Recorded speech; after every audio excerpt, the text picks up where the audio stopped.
Bom dia. A Rádio Serra Verde dá início, neste momento, à segunda entrevista com os pré-candidatos a prefeito de Massapê. Recebemos hoje o pré-candidato Jameli Oliveira. Ontem, entrevistamos o pré-candidato Dr. José Gerardo Soares. Quanto aos outros dois pré-candidatos, nós já informamos o motivo ao qual não estiveram presentes. Não tem mais necessidade de replicarmos nessa entrevista.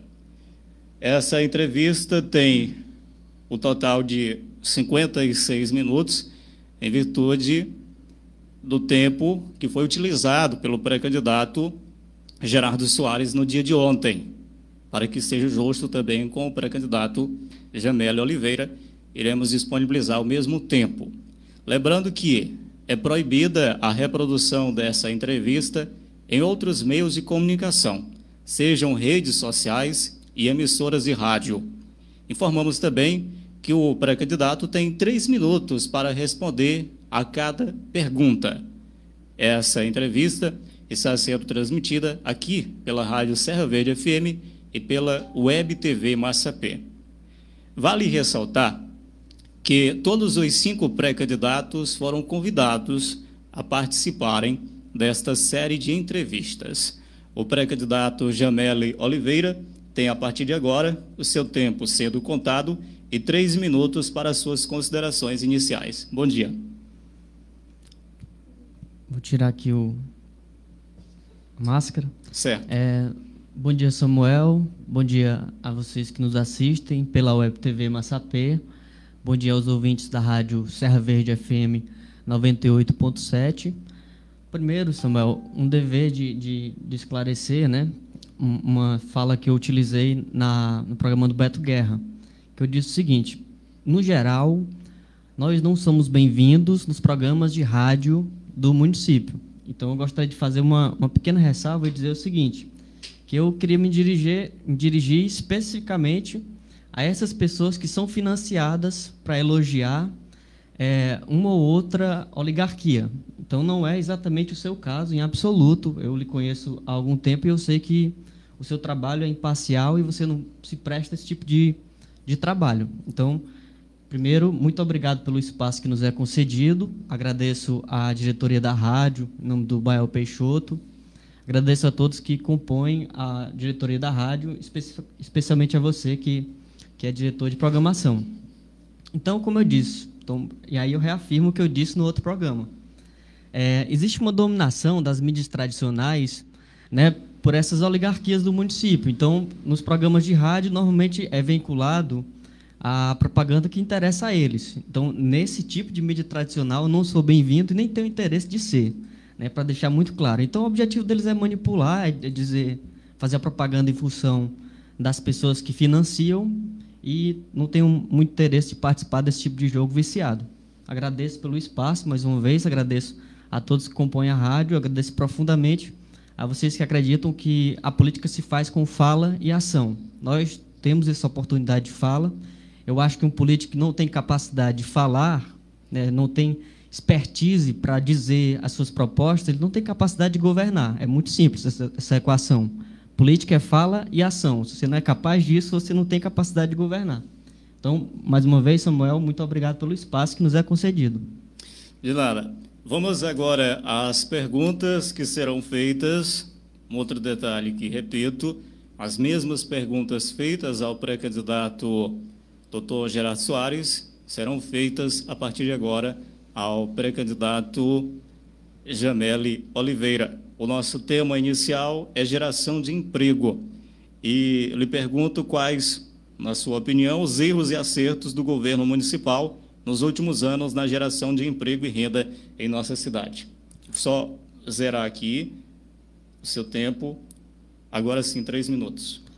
Muito bem. Esse tema, né, é decisivo, porque nós temos, como eu disse, contradições sociais brutais no município. Nós temos pessoas que têm muitas condições financeiras, isso desde 1898, quando o Massapê foi emancipado, e nós temos pessoas que não têm condições materiais mínimas. Então, isso é um tema muito fundamental. Mas antes de entrar nele, Samuel, vou aqui registrar a presença do companheiro Jardas, Ana Alberto Jardas Fernandes, que é professor de filosofia e compõe a chapa na vice, né, na vice-prefeito do PSOL.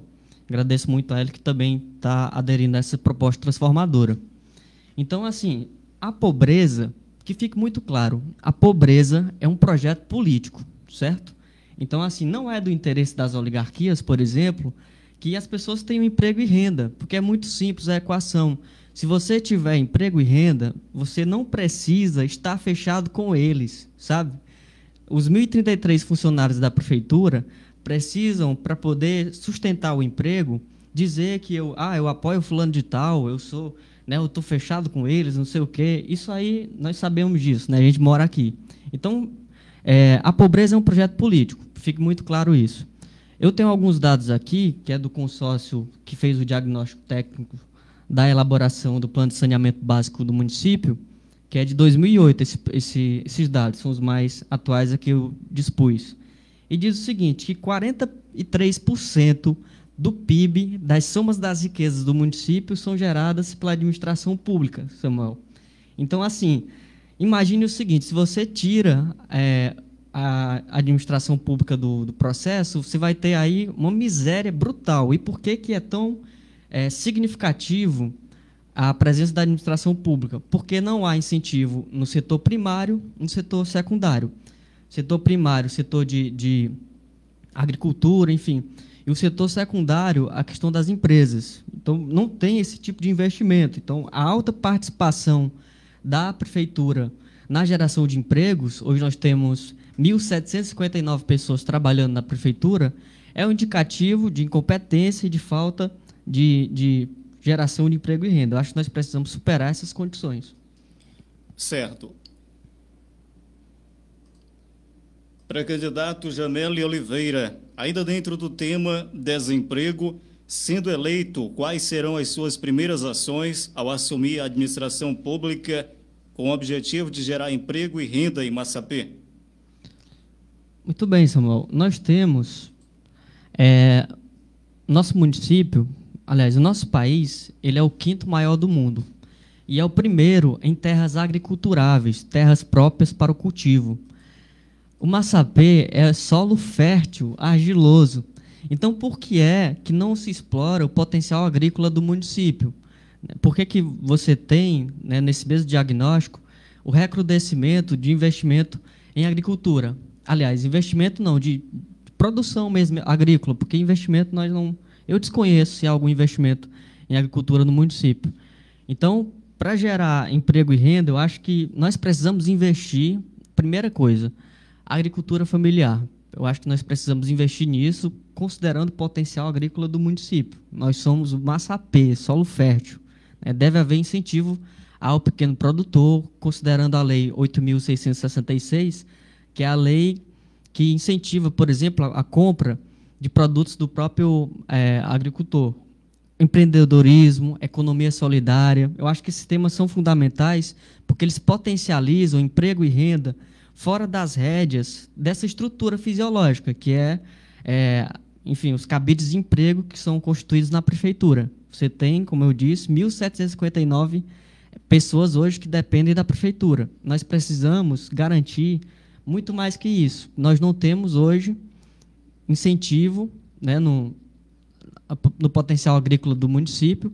Eu acho que nós precisávamos investir muito mais nesse potencial, explorar. Nós temos, né, uma terra rica e nós podemos muito bem investir nisso, na qualificação profissional. Às vezes as pessoas não trabalham porque não tem qualificação, mas se não tem qualificação é porque não há gente disposta a investir na qualificação profissional do servidor. Essas coisas são temas chaves de uma gestão eficiente e de qualidade. Nós precisamos garantir, né, o uso racional dos recursos e uma gestão com eficiência, né, que o dinheiro público seja usado com racionalidade, uma vez que é o dinheiro nosso, né, incompetência no serviço público é sintoma desse discurso tradicional, né, desse cabide de emprego que se faz na prefeitura. Nós precisamos garantir que as pessoas tenham emprego e renda, nós precisamos investir fora desse eixo, né, de só a prefeitura ser o cabide de emprego e só a prefeitura garantir essas vagas. Nós devíamos ter muito mais que isso. Obrigado pela sua resposta. O tema agora é planejamento e desenvolvimento de Massapê. Não basta atrair empresas e construções para fazer a economia girar em uma cidade. E uma prefeitura deve atuar dando a infraestrutura necessária para novos empreendimentos. Como a sua gestão vai agir nesse sentido? Infraestrutura, o tema, correto? Sim. Muito bem. Eu acho que nós precisamos ver com clareza que nós não investimos apenas, não devemos investir apenas, né, nessas coisas que garantem o retorno imediato no processo eleitoral. Por exemplo, você vê com muita frequência, a véspera da eleição, o prefeito investir em asfalto, né, porque o asfalto dá o retorno imediato. Então, a infraestrutura, se você investe imediatamente nisso, todo mundo vai ver que está sendo feita alguma coisa ali. Agora, se você investe, por exemplo, em compra de equipamentos hospitalares, que garante uma atenção primária à saúde de qualidade, que garante que o paciente tenha qualidade, né, no atendimento, você consegue muito mais. Então, nós precisamos investir fora desse eixo, né, de conseguir só garantir essas coisas que são eleitoreiras, né, que você dá lá, coloca lá asfalto na rua, no instante o sujeito percebe lá que você investiu. Se você, sei lá, muda a fachada de uma escola, né, você não muda nada do ponto de vista estrutural, você não garante um espaço mais amplo, você não garante que as crianças tenham oportunidade de estudar num equipamento que tenha qualidade, mas se você pintou a fachada da escola, aí todo mundo percebe. Então, nós precisamos investir em infraestrutura de fato, né, garantir que as pessoas, né, tenham condições de estudar numa escola de qualidade, de ter um equipamento de saúde eficiente, né, que tenha uma saúde, uma segurança eficaz, garantir emprego e renda, garantir melhorias às condições de vida das pessoas. Obrigado, pré-candidato, pela sua resposta. Só zerar aqui o cronômetro. A próxima pergunta é a seguinte: desafios na gestão pública e os servidores. A prefeitura é a maior geradora e empregadora de empregos na cidade. Depois temos o comércio local e inúmeros massapeenses dependentes de uma empresa de calçados situada em Sobral. A pergunta é: como valorizar o servidor e cobrar melhor desempenho para atender ao cidadão? Muito bem, Samuel. Eu acredito que é o seguinte: nós devemos garantir que o servidor seja respeitado em seus direitos. Nós temos aqui no município o seguinte: se você garante, por exemplo, que o servidor tenha o concurso público, que é uma coisa que é prevista em lei, nós devemos investir nisso, você dá mais segurança e garante que o servidor público tenha um trabalho mais eficiente. Mas é a imensa minoria, né, que é concursada. E essas pessoas que são concursadas, né, elas conseguem desempenhar um papel com mais qualidade porque elas não precisam ficar dando satisfação ao prefeito, né, não precisa ficar dependendo, ficar, né, nessa estrutura viciada de ter que demonstrar apoio, ter que, enfim. Então, acho que nós precisamos garantir algumas coisas para a valorização do servidor público. Primeiro, bonificação de servidores que atingirem metas, estabelecer metas do servidor público da saúde. Nós precisamos garantir que não tenha, sei lá, alguma coisa, não me falhou aqui a expressão, mas assim, nós precisamos garantir que esses servidores tenham incentivos, né, para quando atingirem as metas serem contempladas. Acho que se a gente conseguir garantir um fundo, né, de investimento, por exemplo, o salário do prefeito com R$12.233 é um salário razoável. Acho que se você reduzir o salário do prefeito, investir em corte de gasto com prédio público ou coisa do tipo, e aí criar um fundo para garantir que o servidor público tenha qualidade, tenha um desempenho de qualidade e dar o retorno nessa produção do servidor público, acho que a gente garante muita coisa. Então, não perseguir politicamente os opositores, eu acho que isso é um dever cível, né? Garantir que o servidor, independente da opção política, ele seja assistido, né, ele seja respeitado em seus direitos. O servidor que trabalha com eficiência é um servidor que é respeitado, independente da estrutura que ele assuma, né, de quem ele apoia, não interessa. Eu acho que nós precisamos garantir que o servidor seja respeitado nas suas atividades. Obrigado, pré-candidato, pela sua resposta. A pergunta agora é a seguinte: sendo eleito, como será a condução das despesas de pessoal em seu governo? Você tem 3 minutos.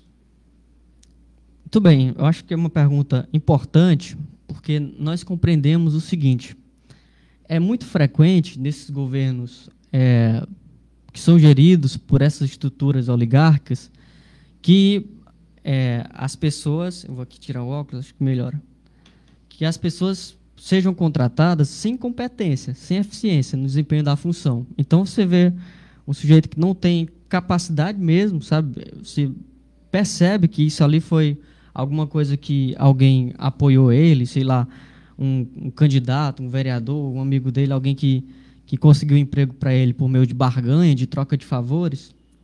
E eu acho que nós precisamos superar esse tipo de condições que é própria dessa estrutura viciada, dessas políticas do município. Nós precisamos garantir que as pessoas sejam assistidas em seus direitos, nós precisamos garantir que o servidor seja, de fato, valorizado. Certo, obrigado pela sua resposta. Bom, na administração pública, os cargos de chefia são ocupados por indicações do prefeito e nem sempre são escolhidas pessoas tecnicamente preparadas para conduzir as pastas. Como será escolhida a sua equipe de governo? O apoio político vai significar a ocupação de espaços importantes em secretarias de sua gestão? Muito bem, a outra coisa que nós vemos com muita frequência, né? Vou citar um exemplo para ser mais didático, acho que o exemplo é didático. Meu pai trabalha como guarda municipal, aí eu ganho a prefeitura, meu pai vai se tornar secretário de segurança. Ou meu irmão trabalha de tal coisa, aí vai lá, quando eu se tornar prefeito, meu irmão vai ser empregado em outra função. Minha mãe trabalha lá em casa, né? É dona de casa, e aí, quando eu assumo a prefeitura, a minha mãe vai se tornar, vamos supor, sei lá, secretária de finanças. Eu acho que isso não faz o menor sentido, isso é feito com muita frequência aqui no município. A escolha de pessoal, Samuel, deve considerar unicamente o critério técnico, certo? Aliás, principalmente critério técnico, primeira coisa. E a segunda coisa é a eficiência do profissional e garantir. Nós precisamos saber também se esse profissional tem idoneidade, né, se ele tem decência, se ele tem condições de fato, ocupar esse espaço. Então, normalmente, nós vemos no Massapê esse negócio que acontece com muita frequência, que o prefeito é eleito, aí ele vai lá e coloca a família dele todinha para trabalhar. Eu acho pouco racional pensar que só na família do prefeito é que tem gente que tem condições de ser secretário de cultura, seja lá o que for. Isso acontece com muita frequência. Então, o critério técnico é o critério fundamental para garantir que o profissional desempenhe um serviço com qualidade. Nós temos o secretário de cultura, o secretário de finanças, o secretário disso, daquilo. Cada um dos profissionais tem que ser considerado em função do critério técnico, certo? Isso não acontece, isso parece óbvio, né? Parece uma pergunta extremamente óbvia, mas isso não acontece no município e não acontece desde muito tempo. Essa história não é nova e nós precisamos superar esse tipo de estrutura viciada no município. Obrigado pela sua resposta. O tema agora é saúde pública. Na sua visão, quais os principais problemas na área da saúde pública enfrentada pela população de Massapê e como você pretende sanar esses problemas? Você tem 3 minutos. Muito bem. Primeiro, o que a gente vê com muita clareza, Samuel, é que as pessoas não são assistidas nos seus direitos muito básicos, muito fundamentais. Não é um problema exclusivo da área da saúde, nós temos problemas em outras áreas, mas na saúde pública, especificamente, eu vejo, por exemplo, relatos da população de que falta medicamento no posto de saúde, né, que o mau atendimento, serviço público, e eu acho que nós precisamos garantir, né, que esse tipo de coisa não aconteça. Então, isso origina-se pela política de troca de favores, né? Eu acho que não faz o menor sentido você precisar pedir assistência a um vereador para furar uma fila do posto de saúde para garantir conseguir medicamento ou coisa do tipo. Então, nós precisamos investir na atenção primária à saúde. É insuficiente esse investimento. A atenção primária à saúde, quando se investe, você economiza, você corta gasto. Porque, por exemplo, o sujeito está lá com problema, sei lá, uma dor de dente. E aí você vai no posto de saúde, não tem medicamento para dor de dente, não tem um dentista para extrair ou fazer o tratamento. O que acontece? O quadro evolui, aí você não fica mais na atenção primária, você vai para outro setor, e aí, quanto mais se complexifica a situação, mais gasto para o serviço público, sem falar no problema da qualidade de vida da pessoa nela mesma, né? Então, assim, investimento em saúde pública, nós devemos priorizar a atenção primária, garantir que haja posto de saúde em cada localidade do município, garantir que haja servidores, né, lá à disposição, que esses servidores estejam disponíveis de fato a atender o povo, né, que esses servidores tenham condições de desempenhar um trabalho de qualidade. Se nós garantirmos isso, a gente vai ter uma saúde de qualidade. Como disse, investindo na atenção primária, você economiza gastos na atenção secundária e nos atendimentos de média e alta complexidade. Nós precisamos garantir que as pessoas tenham essa assistência básica, né, nos primeiros atendimentos, logo, mais simples, para que não evolua para um quadro de mais complexidade. Obrigado, pré-candidato, pela sua resposta. São 11 horas e 26 minutos, só atualizando os ouvintes. Nós estamos com 20 minutos e 29 segundos desta entrevista com o pré-candidato Gemelli Oliveira.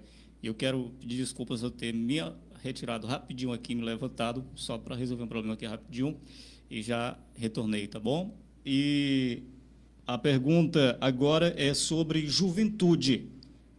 Pré-candidato, as drogas são um problema relevante e os jovens são os mais suscetíveis ao consumo de álcool, drogas ilícitas e medicamentos como estimulantes e tranquilizantes. E o consumo de droga acaba afetando toda uma estrutura familiar.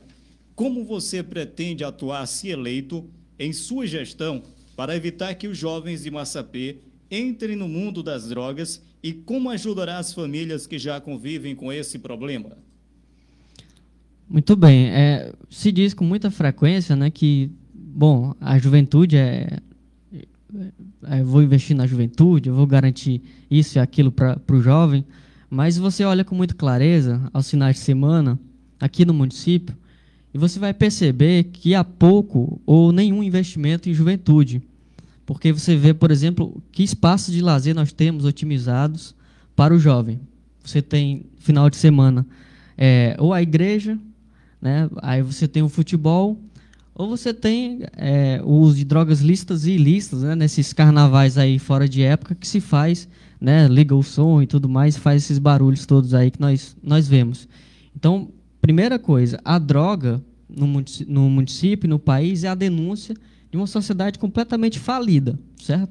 Nós estamos numa situação, a droga é um problema de saúde pública gravíssimo, que nós precisamos enfrentar com muita clareza, que nós não enfrentamos com seriedade, ela está destruindo as estruturas familiares, não só no município. Para esse, nós precisamos garantir a criação do CAPS, né, Centro de Atendimento Psicossocial, e CAPS-AD, Centro de Atenção Psicossocial, Álcool e Drogas, primeira coisa. E a segunda coisa é garantir que esses espaços sejam otimizados, que hajam espaços que possam possibilitar que o jovem tenha perspectiva de vida, sabe? Se existem usuários, o problema da droga, que é um problema de saúde pública, é porque, na verdade, não é investido, né, em prevenção. Então, como é que se previne esse problema de saúde pública que agrava tantas famílias no município? É garantir que o jovem tenha perspectiva. Então, gerar emprego e renda, garantir que tenha espaços culturais, de lazer, né, música, dança, teatro, investir nesse tipo de atividade artística, cultural, para garantir que essas condições asseguradas aos jovens ampliem seu horizonte de percepção, né, garanta que eles tenham mais perspectiva de vida, né, que eles tenham mais condições, de fato, de viver uma vida com qualidade. Se existe o problema da droga hoje, é porque não existe investimento em saúde pública, primeira coisa, e a segunda coisa é que ela é sintoma de uma desigualdade estrutural no município, é um sintoma que as famílias já percebem, né, esse problema grave que há ocasiona essa desestruturação familiar, e nós precisamos enfrentar com clareza esse problema, porque já é um problema que afeta toda a nossa estrutura. Obrigado, pré-candidato, pela sua resposta.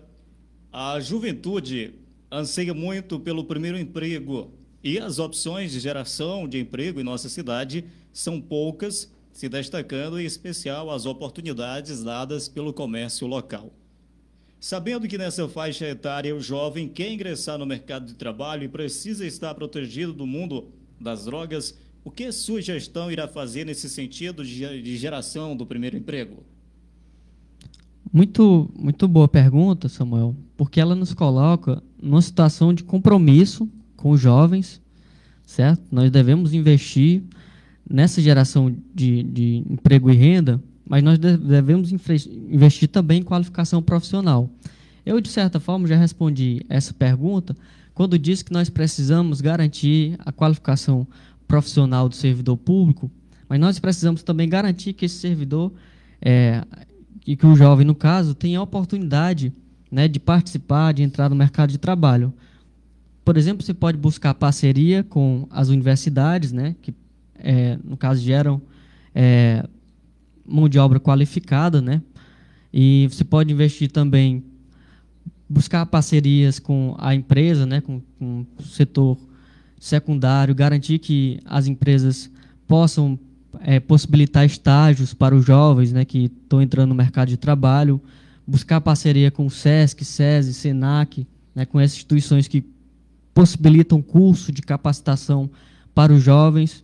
Nós precisamos ter iniciativa para garantir que os jovens tenham, de fato, essas condições para entrar no mercado de trabalho. É muito fácil dizer que o jovem precisa trabalhar e tudo mais, mas nós precisamos garantir que ele tenha essas condições, garantir que ele tenha qualificação.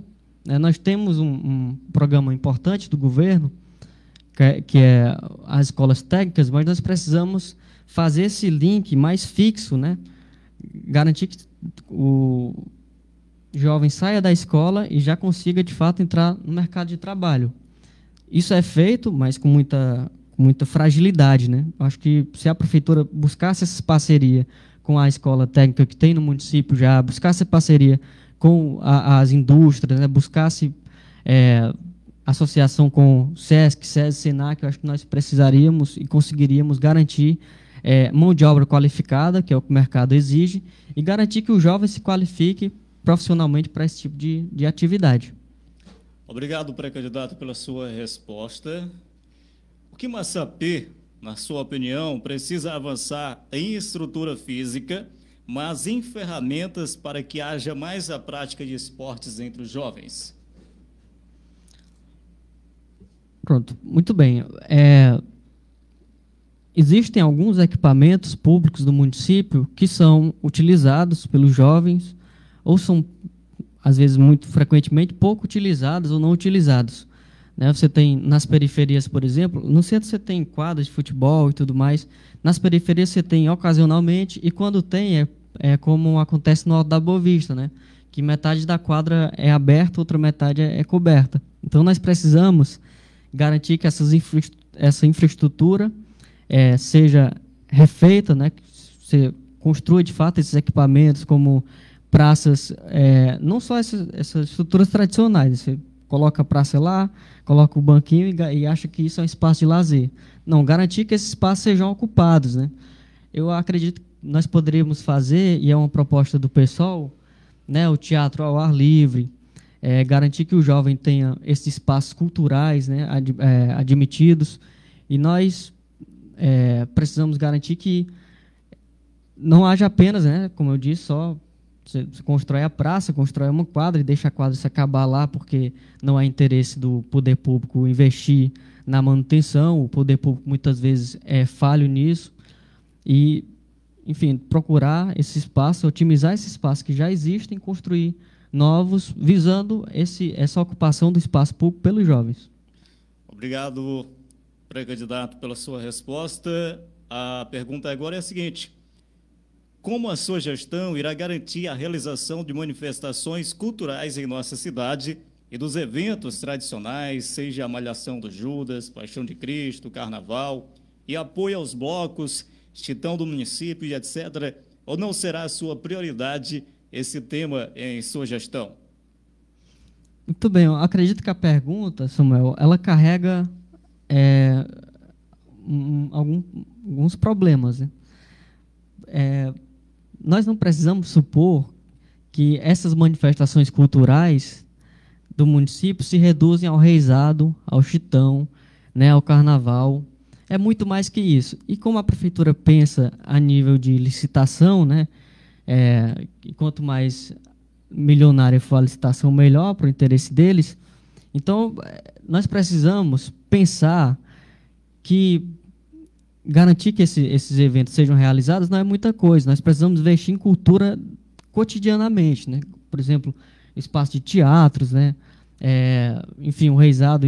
Existem esses eventos, não estou criticando que eles existam, estou dizendo assim, que nós precisaríamos investir e incentivar as práticas culturais cotidianas, né? Não se dá apenas no carnaval, né? Isso não é uma atividade cultural exclusiva, né? Não há só essa atividade cultural em fevereiro, né? Nós precisaríamos incentivar essas práticas culturais e direcionarmos a juventude, de fato. Nós poderíamos ter aqui teatro, né? Garantir a todo mundo que tivesse esse espaço, dança, enfim, tem várias e várias atividades que nós precisaríamos pensar cotidianamente, né? Temos equipamentos públicos que nós não utilizamos, temos a estação, por exemplo, que podia funcionar como uma biblioteca do município. Eu acho que é, inclusive, um projeto de governo, não sei se do atual prefeito ou do anterior, mas que até o momento não foi efetivado. Então, se nós garantirmos esse espaço, nós garantimos que os jovens tenham mais incentivos, que sejam assistidos em suas demandas. Obrigado pela sua resposta. Vamos falar sobre mobilidade urbana. Como a sua gestão vai tratar a mobilidade urbana em Massapê? Como melhorar e equilibrar o trânsito em nossa cidade? Bom, isso é um problema grave, né? Nós temos no município, anualmente, né, pessoas que morrem de acidente de trânsito, né, jovens e tudo mais, que nós precisaríamos garantir que houvesse mais sinalização no município. E, por exemplo, ali no centro, é até cultural, né? Você vai ali de manhã e você vê que os transportes dividem espaço com os pedestres e há uma bagunça. É até uma cultura, né? A gente pensa que é Índia ali no centro. Nós precisaríamos garantir que esses espaços fossem utilizados com mais racionalidade. Eu acho que uma coisa era colocar, né, garantir que tivesse algum espaço para os ônibus. Eu acho que aquele espaço é muito pouco, acho que é muito reduzido. Nós precisaríamos garantir isso. E me perdoe, eu acho que você pode Pronto. formular novamente. Sobre mobilidade urbana. Mobilidade. Isso aí. Como a sua gestão vai tratar a mobilidade urbana em Massapê? Como melhorar Sim, e equilibrar lembrei. o trânsito? Tudo bem. E eu penso que poderíamos ter calçadas acessíveis, né, para as pessoas que têm problema de mobilidade, obesidade. Isso é uma coisa que nós poderíamos fazer também, inserir no plano diretor do município o que há, por exemplo, em Sobral, né, que você tem lá as calçadas são unificadas, né, então você tem mais facilidade de trânsito, né, você é mais acessível para as pessoas que têm problema de mobilidade. Eu acho que primeiro investir nesse tipo de infraestrutura, porque você garante qualidade de vida às pessoas que têm problema de mobilidade, pensar como é que você organiza o trânsito do município, separando esses espaços, não sei, eu acho que seria uma proposta, mas considerando que também há uma questão cultural no município muito forte, que aí o comércio, às vezes, foi até pensado uma vez isso, né, de você tirar os transportes ali daquela rua que é mais ocupada, e aí pensou-se o seguinte também, que, na verdade, se você tirasse as pessoas de lá, você ia prejudicar o comércio. Existe uma questão cultural envolvida, mas nós precisamos investir na construção de alguns espaços que garantam, né, que o trânsito flua com mais tranquilidade. Obrigado, pré-candidato, pela sua resposta. São agora 11h39 a nossa cidade. 11h39, nós estamos a 34 minutos desta entrevista. Eu vou só trazer aqui uma trilha, você vai beber uma água, eu vou pausar a entrevista e a gente retorna aí só um instantinho, tá bom? E o seu tempo continua daqui a pouquinho.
Muito bem, vamos de volta com a nossa entrevista, continuando aí, portanto, aos 34 minutos e 15 segundos desta nossa entrevista, certo? Bom, pré-candidato, a nossa próxima pergunta é a seguinte: qual a sua história de vida no que se refere a sua atuação social, relacionamento com a comunidade em geral, quando e em que nível já esteve ou está dedicado a alguma ação de interesse público? Muito bem. Tá ligado? Tá ligado. Muito bem, Samuel. Eu vou interromper só um instantinho. Por que eu interrompi a entrevista? Porque vocês sabem que, além de radialista, eu sou diretor da emissora. E eu percebi um certo zumbido aqui no sinal, e eu tive que descer lá na antena para ver um problema para resolver. E aqui a sonoplastia é tudo, aqui é o meu cargo. Então, eu seria irresponsável de não ofertar a melhor qualidade possível a transmissão dessa entrevista e a você, ouvinte. Então, a gente faz tudo ao vivo, não tem como combinar algo, tá bom? Acontece tudo ao mesmo tempo. Então, foi por isso que a gente teve que interromper, eu desci e a gente pede a compreensão de todos, tá bom? Continue com a sua resposta. Tá certo. Eu acho que isso é importante porque a história de vida do candidato, do pré-candidato, é a história que ele qualifica para ocupar o espaço a que ele pleiteia, né? Então, o fato de você viver os problemas da comunidade com a comunidade indica que você está apto ou que você tem mais condições de compreender os problemas com elas, porque você vive e faz parte desses problemas, né? Enfrenta eles também. Então, eu moro no Massapê desde que nasci, né? Saí do Massapê uma vez só no ano, aliás, 2 vezes, para ser específico. Saí para estudar em Fortaleza, passei 1 ano lá, e depois saí para o seminário, né? Não sei se as pessoas sabem, né? Mas fui seminarista por algum tempo. E aí, isso faz parte da minha história de vida, acho que é importante mencionar. Eu me identifico como professor, apesar de não ser professor profissional, né? Desde os 13 anos, apesar de não atuar profissionalmente, era menor de idade e tudo mais, eu já trabalhava voluntariamente, né? Desempenhava dentro do contexto religioso, a gente vê que entende que é uma missão, enfim, uma aptidão. Fui catequista por 10 anos, né? Fui das pastorais sociais da Igreja Católica, fui coordenador da pastoral da criança aqui no município por 1 ano, apresentei o programa aqui, inclusive, né? Não sei, acho que desde 2012, só que esporadicamente. Então, passei talvez uns 8 anos trabalhando, desempenhando esse tipo de atividade voluntariamente, né? Então, aqui no município eu tenho esse tipo de trabalho prestado aqui na cidade. Há 10 anos, acho que desde os 13 anos de idade, enfim. E eu sou professor de filosofia, né? Eu trabalhei em Groaíras por um tempo, trabalhei na UVA, né, na Universidade Estadual Vale do Acaraú, por pouco tempo também, acho que 6 meses. E essa história me credencia e me qualifica para buscar esse espaço, né, ocupar esse espaço que eu acho que deve ser ocupado por pessoas das bases que compreendem os problemas com o povo, que vive os problemas do povo, que é povo também, em resumo, né? Nós precisamos de pessoas que, de fato, representem e vivam com o povo o sofrimento que elas vivem. Obrigado. Quais são as principais linhas programáticas de seu partido? Quais suas figuras públicas mais conhecidas e seus valores éticos políticos? Olha, Samuel, essa pergunta, ela supõe que nós precisamos estar vinculados a essa estrutura que eu já disse viciada, né? Eu preciso ter o apoio do governador do estado para buscar esse espaço. Eu preciso ter o apoio dessas famílias tradicionais aqui na região norte, os Ferreira Gomes, por exemplo. Aí a pergunta é, quais são esses figurões da política do PSOL? Olha, eu digo sinceramente, não há, certo? Nós temos o Renato Roseno, que é deputado estadual do PSOL, que ocupa o cargo no estado do Ceará hoje, é somente ele, o único deputado do PSOL. Mas nós precisamos entender o seguinte, que o orçamento público independe desse tipo de acordo, que nós não precisamos compor com esse grupo, com essas estruturas, para garantir que venha benefício para o município, porque o orçamento público já contempla muita coisa. Então, se a gente garantir isso, e qual é a perspectiva do PSOL, né? O PSOL se qualifica como socialismo, né? O PSOL é o partido socialista. E o socialismo diz com muita clareza, primeiro a vida acima do lucro, né? A lógica é o exato oposto, né? A lógica do empresariado supõe o lucro acima da vida. Então, o PSOL, em resumo, é um partido que preza pela vida acima de todos os valores materiais do lucro. Obrigado, pré-candidato. Caso seja eleito, como pretende contribuir para superar os graves problemas da desigualdade social, da irresponsabilidade ambiental, das várias violências e dos preconceitos? Justamente o que pegando o gancho da pergunta anterior, o PSOL é um partido socialista. Nós supomos que a vida deve estar acima do lucro, que nossos valores são a solidariedade, né? Nós precisamos que as pessoas entendam que essa lógica é extremamente subversiva, né? Essa lógica que o PSOL sugere, que esses valores que nós carregamos faz parte do DNA do PSOL, nessa luta de garantir que as pessoas tenham igualdade de fato. O PSOL é um partido que, a nível, né, federal, estadual, o PSOL sempre é um partido de luta, né, um partido engajado nessas causas tão necessárias. Para você ter uma ideia, né, a nível estadual, já pegando gancho com a pergunta anterior também, o PSOL foi contra a reforma trabalhista, foi contra a reforma da Previdência.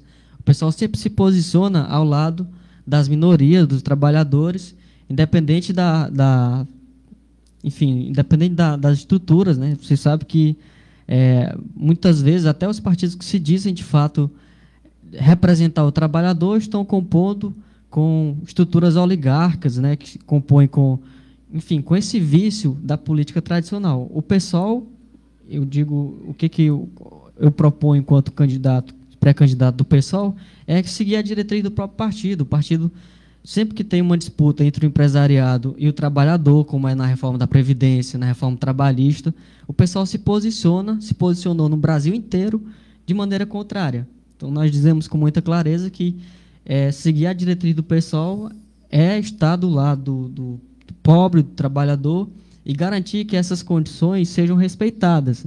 Garantir que o socialismo não é garantir que todo mundo seja nivelado igual, é garantir que todo mundo tenha igualdade de ponto de partida.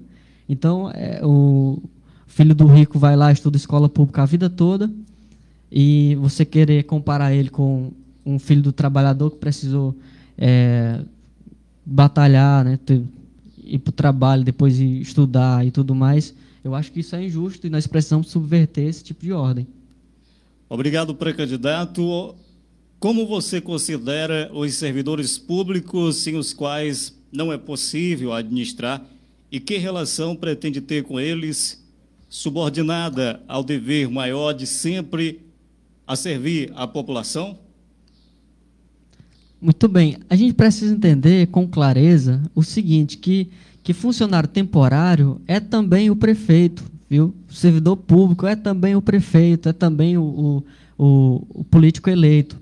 Então, às vezes a gente trata com desdém. Esses 1.033 funcionários a que eu referi, né, eles precisam, no geral, isso acontece sempre, que o servidor não tem estabilidade. Então, primeiro, garantir estabilidade para o servidor público. Se o servidor estiver estável, né, ele não precisa ficar dando satisfação ao prefeito, ou quem quer que seja. A satisfação que o servidor público tem que dar é ao povo.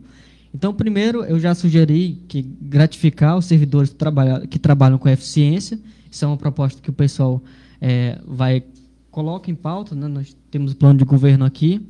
E a segunda coisa é garantir concurso público, né? Contratar os que já foram, os que passaram no recente concurso, porque isso garante que o servidor seja encarado como servidor público mesmo, e não servidor do prefeito, né? Eu disse agora há pouco e vou repetir novamente. O prefeito é um funcionário público como nós somos.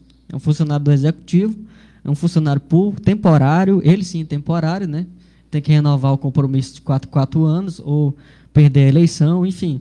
Então, nós devemos entender o seguinte, o funcionário da prefeitura não é funcionário do prefeito, é funcionário do povo. E, como tal, ele presta esclarecimento, presta satisfação ao povo. Trabalho com eficiência ele deve ter, porque é o servidor, é o trabalhador, é o povo que paga o salário dele. Paga, às vezes remunera bem, às vezes remunera mal, mas é o servidor público que trabalha, né, que paga os impostos, que paga o salário também aliás, é o trabalhador que paga o salário do servidor público. Nós precisamos nós precisamos entender isso com muita clareza, que ninguém é funcionário do prefeito, é ser funcionário do povo, antes de tudo, para que nós não confundamos as coisas, né? A prefeitura não é a casa do prefeito, a prefeitura é a casa do povo, e o povo deve ser representado de fato. Obrigado, pré-candidato, pela sua resposta. Como você se posiciona em relação aos recorrentes escândalos nacionais de corrupção? Essa pergunta é muito boa de ser feita para o pessoal, Samuel, porque o pessoal tem 15 anos e o pessoal não tem nenhum caso de corrupção. Não tem nenhum. Nessa história que não é muito longa, mas já é considerável, né? Não tem nenhum caso de corrupção no pessoal. E o pessoal, normalmente, existe um prêmio, não sei se da revista Veja, mas nos últimos anos o pessoal tem 10 deputados federais e dos 20 eleitos melhores deputados federais do país, tinham 10 do pessoal lá, todos eles, todos os 10. Então, o pessoal se posiciona sempre, repudia esse tipo de coisa, porque não há, né? Não há. Você pode me contrariar depois, você pode pesquisar aí na internet, se você encontrar um dos deputados do pessoal envolvido em algum caso de corrupção. Porque nós não entramos nesse fisiologismo, né? Como é que é a corrupção? Caixa 2 e tudo mais. Quando a empresa financia a campanha do candidato. Então, você vai ver político aí investindo pesado em campanha, investindo, né, em marketing e tudo mais. Olha, ele vai ter a contrapartida. A corrupção está aí, a roubalheira nasce aí. Quando o político precisa fechar acordo com o empresário para poder ganhar uma eleição. Nós não praticamos isso. Então, o pessoal é contra o financiamento privado de campanha, nós não recebemos dinheiro de empresa, nós não recebemos, está no estatuto do pessoal. O pessoal se posiciona assim, porque se você recebe dinheiro de empresário, você vai prestar contas, né, o servidor público presta conta com o povo, o que recebe dinheiro do empresário, presta conta com o empresário. Então, o sujeito vai ter que, depois dar satisfação lá, se o cara investe 1 milhão, ele vai ter 2, com licitação, caixa 2 e coisa do tipo. Isso acontece com muita frequência, né, no Brasil afora, e acontece eventualmente também no município, deve acontecer, não sei, não vou acusar porque não tenho provas, mas isso, normalmente, quando você vê um investimento pesado em campanha, né, gastos aí absurdos, você vai querer a contrapartida de novo, de volta, né? O empresariado que investe no político, no caso. Obrigado, pré-candidato, pela sua resposta.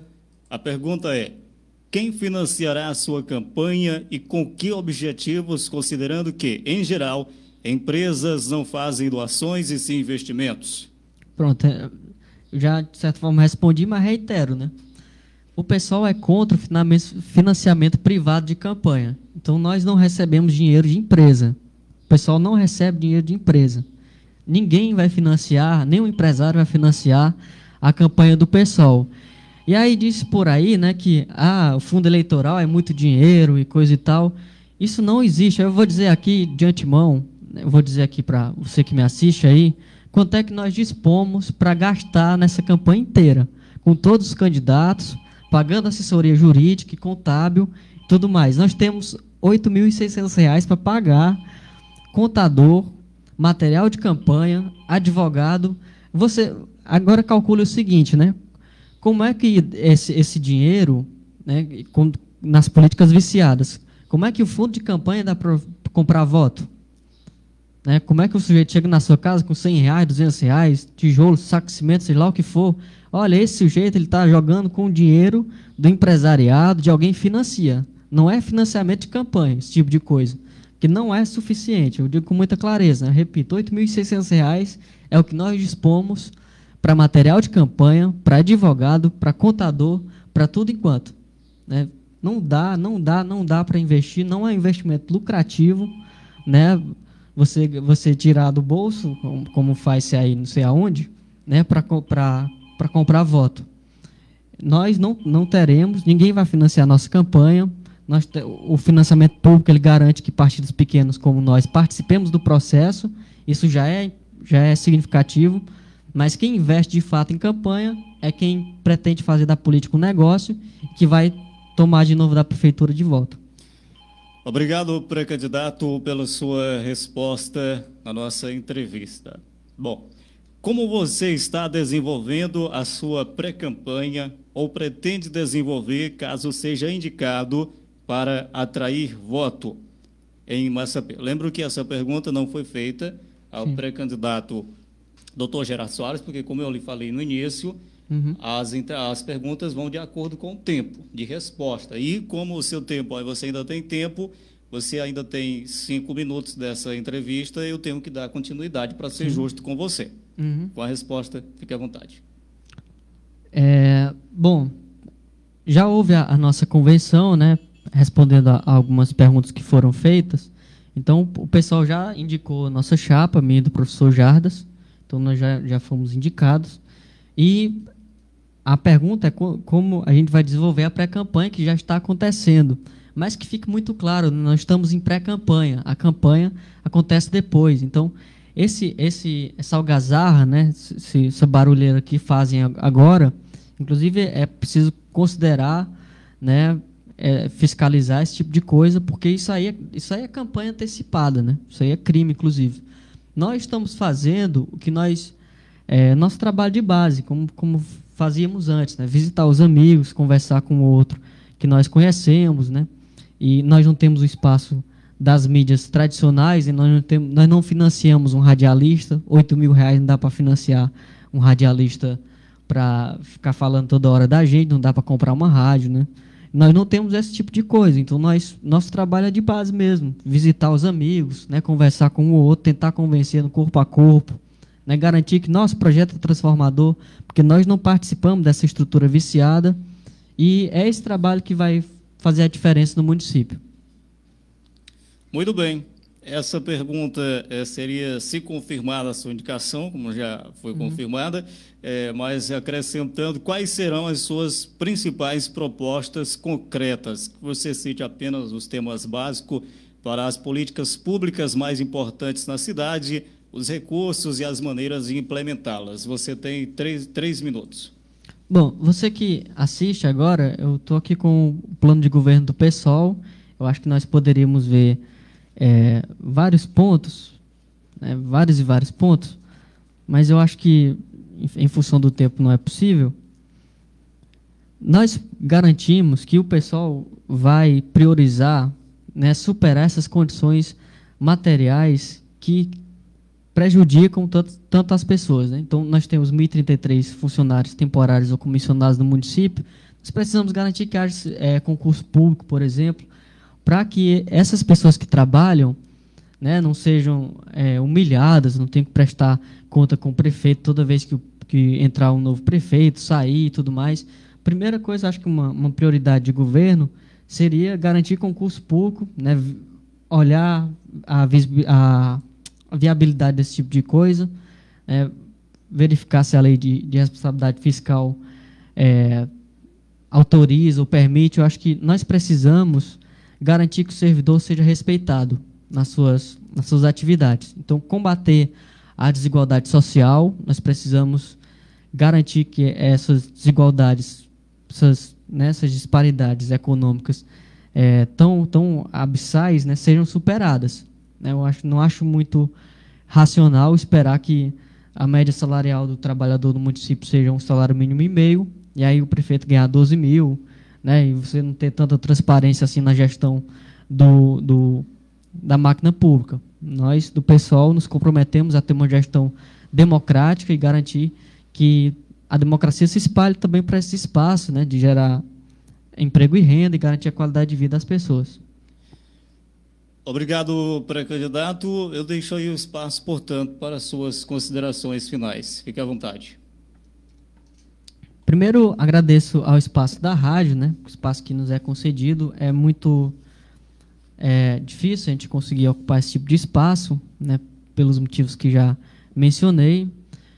Eu espero que as pessoas que nos assistem, que nos ouvem, tenham discernimento para compreender esse potencial transformador da chapa minha e do professor Jardas, né, que nós humildemente nos colocamos à disposição do povo e esperamos que o povo tenha compreensão e maturidade para entender que uma chapa que nasce das bases, uma chapa das periferias, uma chapa que compreende os problemas do povo, porque vive com o povo os problemas, é essa que vai trazer a mudança e a transformação efetiva.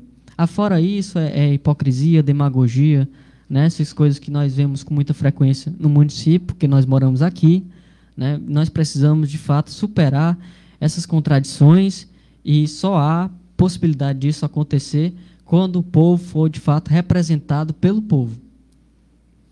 Obrigado, pré-candidato Jamel Oliveira, pela sua presença. A Rádio Serra Verde tem a proposta de realizar um debate com os candidatos durante a campanha. A gente já deixa você aí pré-avisado, tá bom? A gente vai organizar. Quero agradecer a presença do Jardas também e obrigado pela sua presença. Muito bem, obrigado, Samuel. Agradeço a todos que estiveram conosco.